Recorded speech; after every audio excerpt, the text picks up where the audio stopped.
Di sebuah puncak gunung terdapat sebuah kampung yaitu Kampung Rarak. Sekarang kita kenal dengan sebutan Desa Rarak Ronges.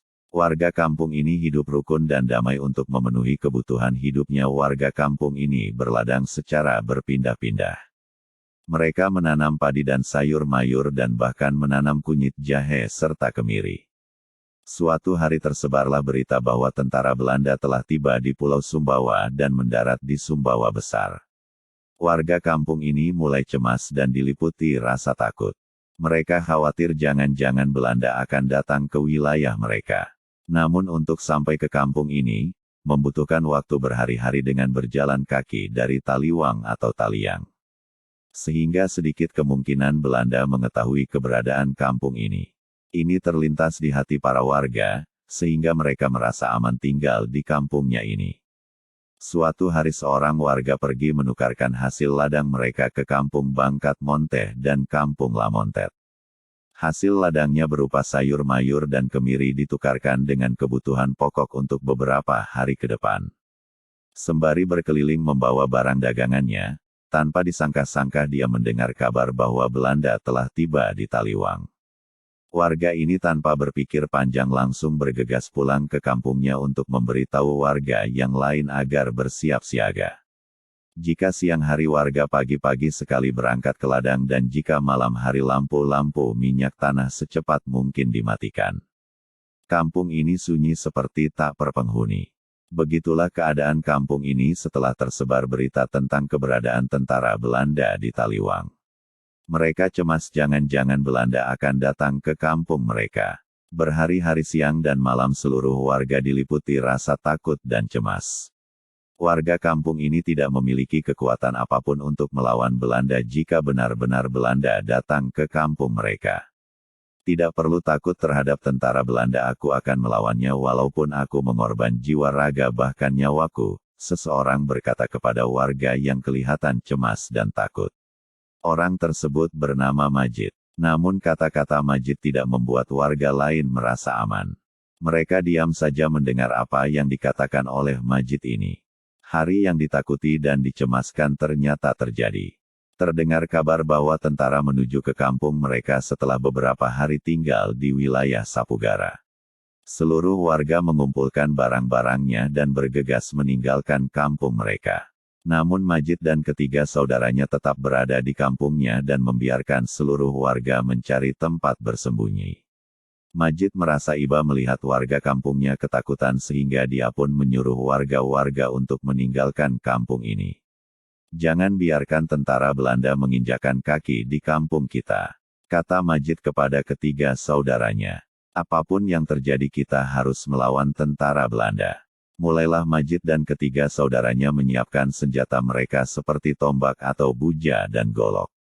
Setelah senjata telah dipersiapkan berangkatlah Majid bersama saudaranya menuju ke suatu tempat yaitu Paruak atau Tanjakan Samama.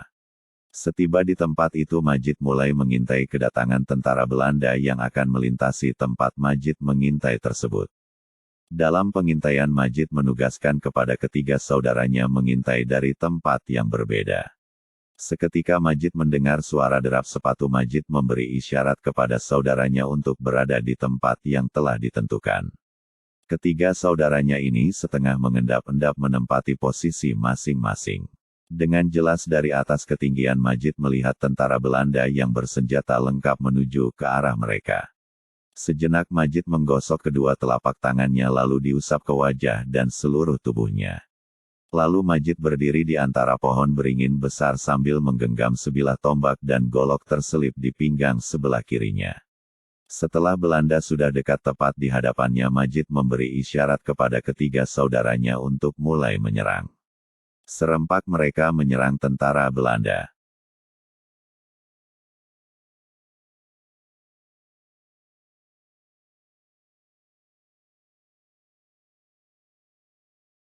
Majid dengan gagah berani menghunus tombak menikam dada ataupun leher para tentara Belanda. Tentara Belanda bersimbah darah dan jatuh tersungkur. Tanpa menghiraukan hujaman peluru mengenai tubuhnya. Namun tak satu pun peluru menembus kulit si Majid. Majid terus saja berjuang menghadapi tentara Belanda. Semakin marah dan ganas seperti harimau menerkam mangsa. Majid menerjang musuh di saat melihat ketiga saudaranya telah gugur karena dihujani peluru oleh tentara Belanda. Tak selangkah pun Majid mundur dari medan pertempuran itu. Menghadapi tentara Belanda yang tak sebanding jumlahnya, Majid tak pernah gentar sedikit pun. Dikeluarkan golok dari sarungnya lalu dia menikam tepat di dada tentara Belanda. Di saat yang sama pula seorang tentara Belanda menghantam kepala Majid dari belakang dengan batu sebesar buah kelapa. Majid langsung tersungkur. Melihat kesempatan itu tentara Belanda memukul berulang kali kepala Majid menggunakan batu kayu dan benda tumpul lainnya. Majid tak mampu lagi melawan karena kelelahan. Majid sang pemberani yang tidak mempan senjata tajam dan peluru itu akhirnya gugur di medan pertempuran. Melihat keadaan tersebut bahwa Majid sudah tak bernyawa lagi, maka pasukan Belanda kembali pulang sembari membawa tentaranya yang dibunuh Majid dengan 3 saudaranya. Cita-cita Majid tercapai bahwa Belanda tidak boleh menginjakkan kaki di kampung mereka walaupun nyawa menjadi taruhannya. Selama sebulan barulah warga berani keluar persembunyiannya. Barulah mereka melihat ke tempat Majid bertempur. Jasad Majid dan ketiga saudaranya tinggal tulang belulang. Maka oleh warga dimakamkan di tempat itu juga. Hingga sekarang pohon beringin tempat Majid mengintai musuh masih ada. Namun sayangnya keempat makam pemberani telah digusur dan lahannya dijadikan kebun. Penggusuran itu terjadi di tahun 2023 ini. Maka untuk mengenang jasa Majid saya menggali sejarah kisah ini pada salah satu tokoh masyarakat. Kisah ini saya angkat berdasarkan dialog saya dengan tokoh masyarakat tersebut. Semoga kisah ini menjadikan kita generasi sekarang ini tidak lupa akan sejarah. Mohon maaf jika banyak kurangnya. Demikian. Sampai jumpa.